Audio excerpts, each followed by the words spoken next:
5 বছর ধরে আমরা সবাই শুনবো বসে আপনাদের কথা এবং যথাসাধ্য চেষ্টা করব।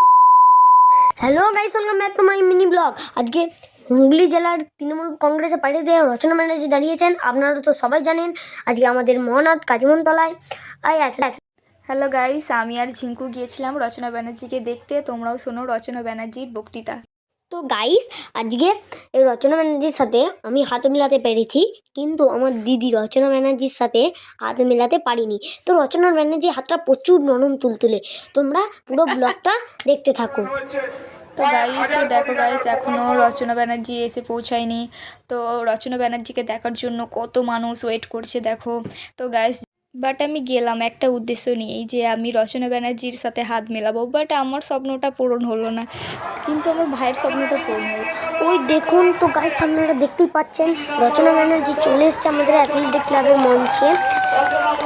আমি এবার দেখবো রচনা ব্যানার্জি কি ভাষণ দেয়, রচনা ব্যানার্জিকে কি দিয়ে সম্মান জানানো হয় আমি দেখবো, আর আপনারাও দেখতে থাকুন। আপনারা যারা দাঁড়িয়ে আছেন বসে যান দাদা। ভলেন্টিয়ারদের অনুরোধ করছি বসে যান। বলেন রচনা জয় আত্মানিজি। এবার একটি সুন্দর শাল উপহার দিচ্ছেন আমাদের পার্টি রচনা। তো রচনা ব্যানার্জি আর কিছুক্ষণ পরে আমাদের বক্তৃতা দেবেন। সেই বক্তৃতা আমিও শুনবো, আপনারাও শুনুন। আর জানেন গাইস, আমার ভাইয়ের নাই ছোটোবেলা থেকেই ওর এই অভ্যাসটা আছে। মানে এমন কথা বলবে যেন ঠিক যেন সেই সাংবাদিক টাইপের একটা কথা বলবে। আমি ওকে বলছি যে তুই বড় হয়ে সাংবাদিকই হবি, ওটাই বরঞ্চ তোর জন্য ভালো হবে।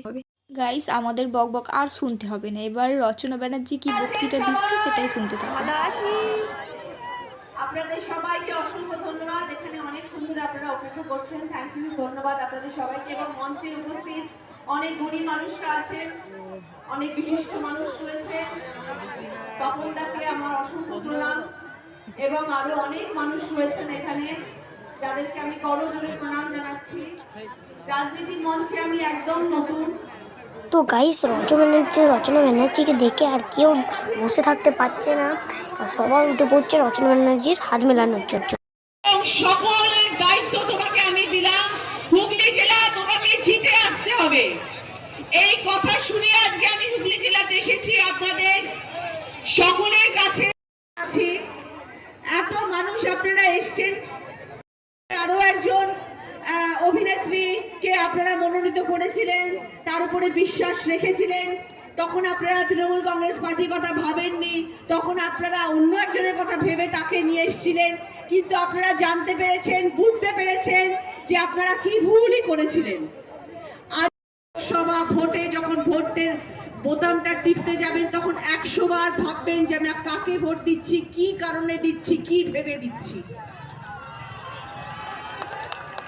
রচনা বন্দ্যোপাধ্যায়কে আজকে আমাদের ছাড়াও যারা রয়েছেন তাদেরকে তো আমি সবাইকে এক এক করে এখানে ডাকবো।